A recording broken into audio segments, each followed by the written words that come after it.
नमस्कार दोस्तों, Mahakal YouTube channel में आप सभी का स्वागत, वंदन और अभिनंदन है। और आज हम पढ़ेंगे कक्षा 12वीं फिजिक्स में 1.1 का एनसीईआरटी सिलेबस में विद्युत आवेश और क्षेत्र के अंतर्गत आज का जो टॉपिक है, एक समान विद्युत क्षेत्र में रखे विद्युत द्विध्रुव पर बल योग। इसका जो प्रश्न आता है कि किसी एक समान विद्युत क्षेत्र में रखे विद्युत द्विध्रुव पर लगने वाले बल युग्म का व्यंजक स्थापित कीजिए। अब इसके लिए हमने क्या बनाया, एक चित्र बनाया। देखिए चित्र कैसा है। यहाँ पर ये जो रेखाएं हैं रेड कलर की, ये क्या है, एक समान विद्युत क्षेत्र को प्रदर्शित कर रही है। यहाँ से यहाँ की दूरी सभी क्या है, समान है। इसका ये प्रदर्शन हुआ कि जो विद्युत क्षेत्र है वो एक समान है।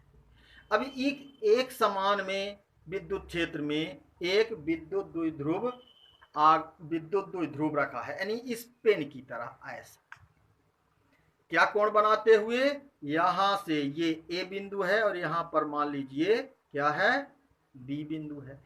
ए से बी जिसकी प्रभावकारी क्या लंबाई है 2l है, विद्युत क्षेत्र के साथ थीटा कोण बनाते हुए रखा है। तो इस पर क्या लगेगा, इस पर दो बल कार्य करते हैं। पहला प्लस क्यू ई विद्युत क्षेत्र के अनुदिश तथा दूसरा लगेगा माइनस क्यू ई विद्युत क्षेत्र के विपरीत दिशा में कार्य करता है। जब विद्युत द्विध्रुव पर दो समान परिमाण के बल एक दूसरे के विपरीत दिशा में लगते हैं तो ये दोनों बल विद्युत द्विध्रुव को क्या करते हैं, क्षेत्र के अनुदिश लाने का प्रयास करते हैं।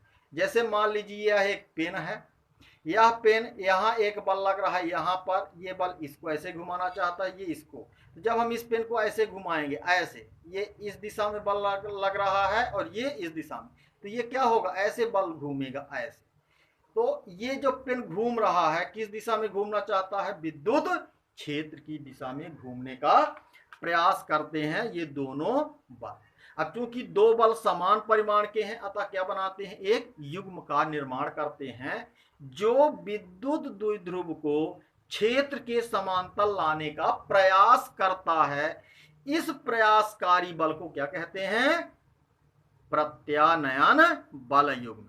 अब एक प्रश्न उठता है कि यहाँ पर QE क्यों है, तो हम जानते हैं विद्युत क्षेत्र की तीव्रता E बराबर होता है F बटा Q, और यहां से हो जाएगा F बराबर हो जाएगा EQ। तो विद्युत क्षेत्र E है और आवेश क्या है, Q है। तो इस बिंदु पर विद्युत क्षेत्र की तीव्रता कितनी हो जाएगी, QE हो जाएगी। अब देखें यहां पर हमने चित्र का वर्णन कैसे किया है कि चित्रानुसार एक समान विद्युत क्षेत्र E के कारण, इसके कारण प्लस Q आवेश पर, यहां प्लस Q आवेश है, एक बल QE क्षेत्र की दिशा में यानी इस दिशा में तथा ऋण Q आवेश पर उतना ही बल माइनस QE क्षेत्र के विपरीत दिशा में कार्य करता है। यानी QE क्या है, इस दिशा में कार्य करता है। इनकी क्रिया रेखा भिन्न भिन्न होने के कारण, क्रिया रेखा मतलब यह एक नीले डॉट से दिखाया गया, इसकी क्रिया रेखा ये है और इसकी क्रिया रेखा ये है, दोनों के विपरीत हैं और क्रिया रेखा भी क्या है, विपरीत हैं। तो यहाँ क्या हुआ कि इनकी क्रिया रेखा भिन्न भिन्न होने के कारण बल युग्म का निर्माण करते हैं और यह बल युग्म विद्युत द्विध्रुव को क्षेत्र E के समांतर लाने का प्रयास करता है, जिसे प्रत्यानयन बल युग्म कहते हैं। कहने का मतलब ये है कि यदि यहाँ पर कोई थीटा कोण बनाते हुए पेन रखा है तो एक बल यहाँ पर ऐसे लाने का प्रयास कर रहा है और दूसरा बल ऐसे लाने का प्रयास कर रहा है। आप देखेंगे यदि आप इस पेन पर ऐसे बल लगाएं कि ये ऐसे ऐसे लगे तो ये क्या होगा, यह बल क्या हो जाएगा, इस क्षेत्र के समांतर लाने का प्रयास करते हैं दोनों बल मिलकर के। उस प्रयास करने वाले बल को क्या कहते हैं, प्रत्यानयन बल युग्म कहते हैं। अब हम जानते हैं इस बल युग्म का आघूर्ण कितना होता है। तो देखिए बल युग्म का आघूर्ण कैसे होता है। तो हम जानते हैं बल युग्म का आघूर्ण की परिभाषा कक्षा 11 में पढ़े थे कि एक बल गुणे दोनों बलों के बीच की लंबवत दूरी।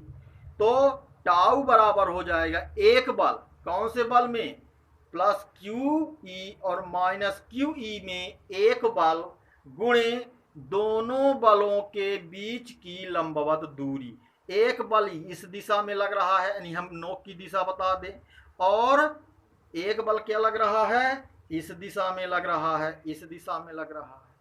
तो इनके बीच की दूरी क्या कहलाएगी, लंबवत दूरी क्या कहलाएगी, ये कहलाएगी।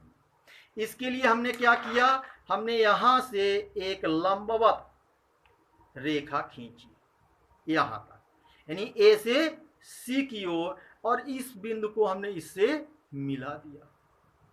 अब मिलाने पर यहां पर देखें एक समकोण त्रिभुज बना। अब हमको इसकी लंबाई ज्ञात करनी है।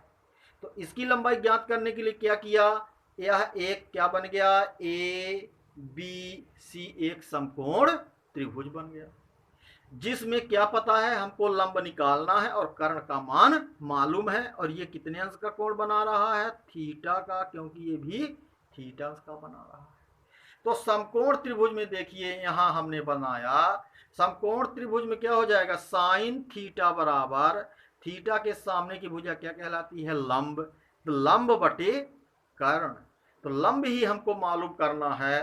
तो यहां पर हमने क्या कर दिया, समकोण त्रिभुज BCA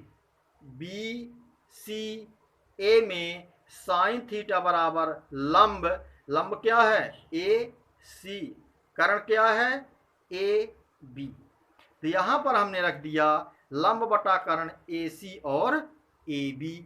अब AC का मान ही हमको निकालना है, कहां से, AC का मान निकालना है, दोनों बलों के बीच की लंबवत दूरी। तो हमने AC बराबर क्या लिखा,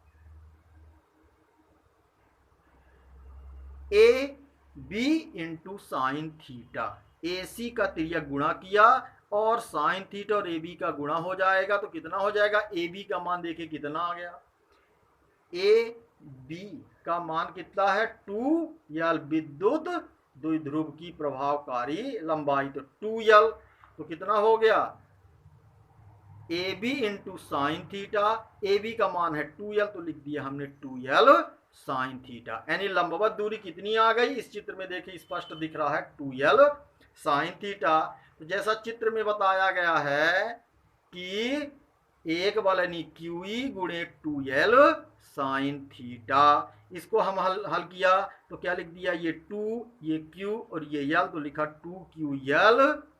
यहां पर देखें 2QL और E साइन थीटा। और हम जानते हैं वी नो दैट, क्योंकि P बराबर होता है 2QL, विद्युत द्विध्रुव क्या है, आघूर्ण।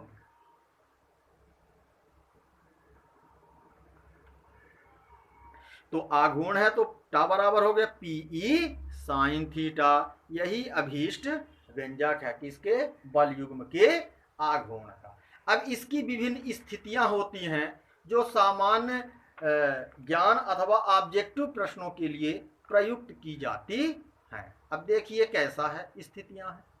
तो पहली स्थिति है कि देखें, पहला है कि यदि थीटा इज इक्वल टू 0 अंश, थीटा इज इक्वल टू 0 अंश, क्योंकि टाउ बराबर कितना हो गया है PE साइन थीटा, ये इतना हमको पहले के पेज में प्राप्त हुआ।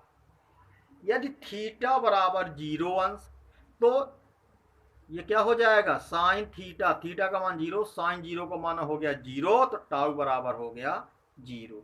इस स्थिति में द्विध्रुव क्या होगा, स्थायी संतुलन में होगा, क्योंकि बलयुग्म का जो आघूर्ण है वो क्या हो जाएगा, शून्य हो जाएगा।